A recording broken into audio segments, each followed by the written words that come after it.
8:27 now at Community Radio KOZI. Time for another Community Connection, and joining us in studio with the Chelan Basin Conservancy, we've got Brian Patterson, president of the organization, and treasurer Tony Crosetto back in the house. Welcome, guys. Good morning. Nice to have you. Well, let's just dive right in. Brian, you've been part of this for quite some time, and let's just talk a little bit about the Conservancy, a little bit about it. And then we'll talk about some of the other issues that you're here to discuss. All right. Well, Chelan Basin Conservancy's been around for over 10 years. It's gone through, different leadership over that time period. But for the last couple of years, we have a new board that's in charge. We've got 4 people, Tony and myself, Lisa Garvich here in Chelan, and Mary Beater from the Manson area. And so we're a local 501c3 nonprofit, and we've right now we're focusing on 4 different areas that we're interested in. And the first of these is doing whatever we can to try to expand public access to Lake Chelan. As you probably know, the vast majority of the shoreline around the Wapato Basin is privately owned. We have a number of parks that are scattered about, but if you're here in the summer and you go to any of those parks, you'll see that they're pretty overwhelmed. Mm-hmm. So anything we can do to increase public access to the lake, that's something we're going to look into. And there's some projects with the city of Chelan that are going on that'll at least incrementally help address that issue. Mm-hmm. Then the second thing is trying to prevent or mitigate to the extent that we can aquatic invasive species in Lake Chelan. And it's a bit of a problem already, but it could certainly get a lot worse with, again, the additional pressures that we have as we continue to grow and more people come into the valley. And so we partner. There's fortunately some other organizations that are looking into this extensively. There's Keep It Blue Lake Chelan and the Lake Chelan Research Institute. So we really, work with them to try to address that particular issue. Mm-hmm. Third is trying to prevent exposure of the public to lead and arsenic contamination in legacy orchard lands when they become developed. This has been primarily an effort in the regulatory end of things. We've been very successful in that. There's now some regulatory programs in place that didn't exist 2 years ago to help mitigate that issue. And then fourth and finally, our efforts to try to preserve the Chelan Butte. Mm-hmm. And, that's something that the vast majority of the community seems to be behind. And frankly, that's one of those 4 that is taking by far the majority of our efforts these days. Yeah, you don't have to be here in the city to have some desire to want to preserve the Butte, it seems. Tell us about what kind of support you're getting and how things are shaping up. I don't need to be the only one talking. Tony's got to get his glasses on. Okay. In general, we've had fantastic support. And so, specific to the Butte effort, we've built a very strong coalition or partnership. It includes the city of Chelan. Now, the majority of, what we see when we look up on the Butte right now is within city limits. So it's very important to have the city of Chelan engaged. The Trust for Public Lands is a very powerful partner in this effort. And of course, they're a worldwide, international organization. Mm-hmm. More regionally, the Chelan Douglas Land Trust has been a part of this effort. Lake Chelan Trails Alliance has also thrown their weight behind this project. And then, and a number of other similar organizations. But then the public outreach has just been phenomenal. Mm-hmm. And that's where we're so pleased. And that's how we really know that what we're doing is the right thing. It's what the community here wants. And kind of the way we've organized them is we put out, and we'll repeat it a few times here, but from our website, chelanbasinconservancy.org, we've got an online petition on there. And essentially, by people signing it, they're saying that, yes, we see this as a high priority for this valley is to preserve the Chelan Butte. And so we just ask a few questions and get an email address. And so we're now communicating with about 1,900 people who have signed that. That's an amazing number of people, considering the size of the community is, 4,000 or 5,000. Yeah. So probably well over half have already signed on formally. Mm-hmm. Yeah. That's substantial. Now, for those who aren't aware, we're talking about preserving the Chelan Butte? What are we preserving it from? Well, the short answer is development, but I think we at CBC, we don't like to be tagged as anti-development. We're fully supportive of development that's responsible. So I think that's probably a better descriptor of our aim. So, we can talk about what the Butte would look like if it was fully developed to the full extent of its current zoning. The one piece of land that we're talking about, it's the Golden Gate Ventures land up on the north-facing side of the Butte.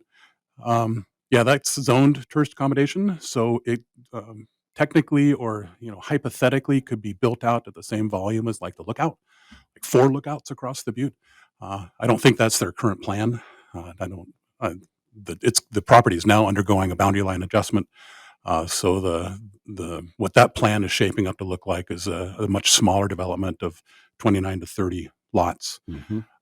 Yeah, that would be houses on the Butte, and I think most of the community is more accustomed to seeing an undeveloped Butte and having that as the backdrop for our city. And as it stands, there is a potential developer that's in the mix here. Can you tell us about that? Sure. And I don't want to speak too much for them, but we have had a couple of conversations. So it's a husband and wife who actually signed this option to purchase agreement. They have their own financial resources. They have access to other potential partners with financial resources on this.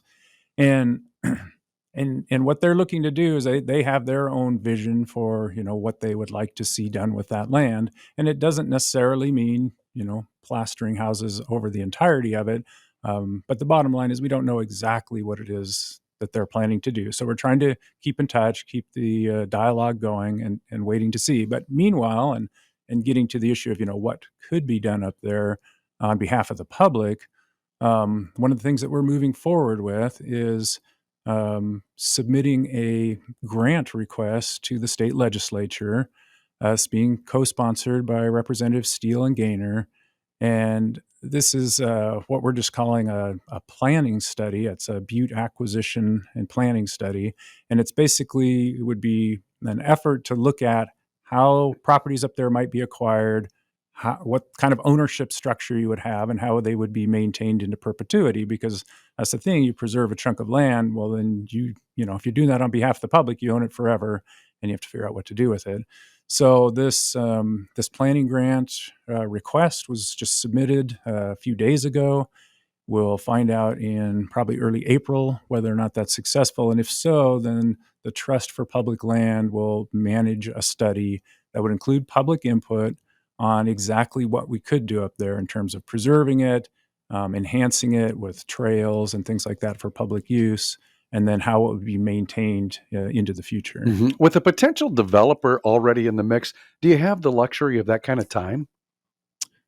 Well, nothing we can do about what the developer may or may not do. Yeah. And so all we can do is move forward, with our plans for what we would like to see happen. And if we do have a planning study and it looks like that the developer is indeed going to do something, then they become part of that planning study. And hopefully they would be willing to participate in that. Because again, in the conversations we've had so far, they do not intend to build on every square inch of that land up there. So there would still be an opportunity to preserve, as much of it as we could, put trails in where we could, and so forth. And the boundary line adjustment, as it's proposed right now, it hasn't been finalized, does leave a fairly large swath of open space above those 29 lots. So, and again, it's unclear what they want to do with that. They haven't really shared what their plans are, but that's a potential out there. And I think the planning study too is going to be great for the city. One of the biggest concerns expressed by the council and the mayor is what's it going to cost the city of Chelan to maintain that land should they own it, and this study will go a long ways to sorting that out for the city and getting a real good number for them to work with. I'm sure this is part of your consideration, but we just had a caller call in wanting to know why the Butte just can't be converted to a state park. Well, that's for one thing, yeah, it's within city limits. So it's city. The most obvious owner of that property would be the city.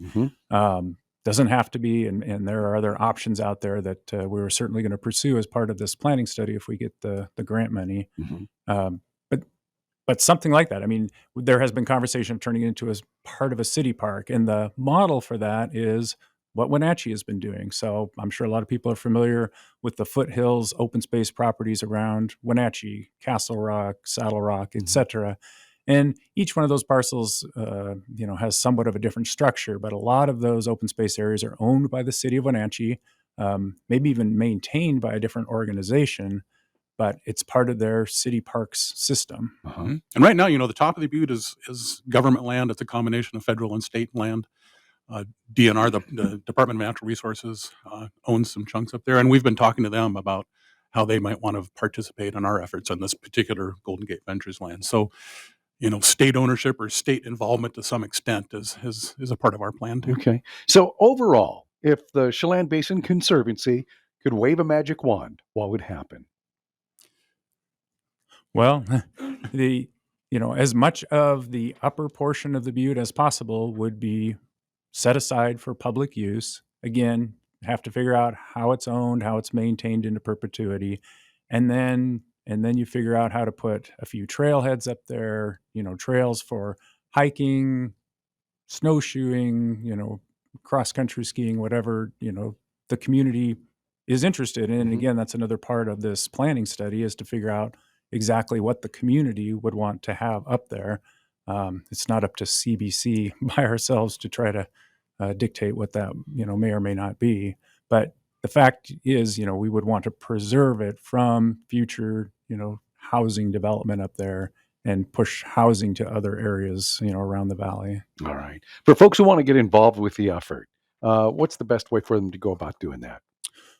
Well, again, right now, what we're asking people to do is go to our website, chelanbasinconservancy.org. You'll see a button there for signing the petition to preserve the Chelan Butte. And if you do so, then that gets you on a mailing list. We just sent out our 6th update a couple of days ago on this effort. So that gets you in the loop. And there have been a few instances where we have called on people in that group to share their voice on a particular issue or particular milestone as we go along. So, for example, we're very fortunate. The city of Chelan last year did agree to set aside $500,000 in their capital improvement program toward a potential future acquisition of land up on the Butte. And while the city council was considering that, we asked people to share their thoughts on it, via email with city council members. And we got, and laid some ground rules of, only supportive comments, and people responded, really well. And in fact, the city received about 150 emails from folks giving their story, why the Butte is important to them, why they think this should be a priority. And the city said that was the most public input that they had ever received on any project they had ever had. So that's telling. So right now, I think that's where people can be most involved, is when we hit these milestones where we need to communicate to the powers that be, whoever is the pivotal organization or entity at that time. Let your voice be heard, because if they don't hear your voice, they don't know what people are thinking out there. Absolutely. And I think both the mayor and the administrator have commented on your show about that response they got for Save the Butte, and the biggest response they've had. And they were pretty impressed with it, as are we. So, absolutely. Yeah. Well, you're out there trying to get the word out. I know that. You'll even be, participating in the upcoming Earth Day, Chelan Earth Day Fair. What should people expect if they stop by and say hi? Well, we'll have a number of things going on. So one is we'll have a membership drive during the Earth Day Fair. And by the way, Earth Day Fair is April 15th. It's a Saturday from 10 a.m. to 4 p.m. At Riverwalk. Down at the Riverwalk Park. And we'll be doing a membership drive for a discounted donation of $20. We'll be signing up new members. Anybody who signs up as a new member on Earth Day will be entered into a raffle. We're giving away a night's stay at the Sleeping Lady Resort up in Leavenworth. Nice. For anybody who's already a member that would like to participate in that, we'll take an additional $20 donation and put them into that raffle. So that'll be fun. And maybe talk about our photo. Yeah, we've invited the public to submit their favorite photos of the Butte to us, and we've gotten a great response so far. So we'll be putting together a slideshow and displaying that at the Earth Day booth too. All right. Yeah, so that'll be fun. Very nice. So if people want to send in their submission for that, Yes. So, so anybody out there, if you have a favorite photo of the Butte, send it in to savechelanbutte@gmail.com. It's a special email address we put aside for this effort. We're just asking people, if you could, just send one photo. Or we're going to get really overloaded with photos because we've had a great response so far. Excellent. But yeah, we'd really appreciate as many submissions as we can get. And then from that, we will randomly, and we say randomly because we're not going to try to critique people's photos. From that group of submissions, we will just randomly choose some people to award prizes. And we expect we'll have, among other things, some merchandise from a local company here called Butte Brands. They're a clothing, T-shirts and hats company started by some local folks, Danny Zavalia and his wife and brother and another friend of theirs started this company called Butte Brands. And not surprisingly, it has their logo has the Butte in the background of it. And there you go. So we Works feel out well. kinship there. And we had a great meeting with Danny, and they're going to help support our effort as well. Excellent. All right. Great information. We'll have to have you guys come in at least quarterly, give us an update, and keep us that would be posted awesome. on what's going on there with the Chelan Basin Conservancy. And again, if you want to get involved, you want to sign that petition, get to the website, chelanbasinconservancy.org. Brian Patterson, Tony Crosetto, thank you so much for taking the time to come in and make a community connection and get us all up to speed. Good Thanks stuff. for having us, Jeff. All right, guys. Thanks, Jeff. Chat soon.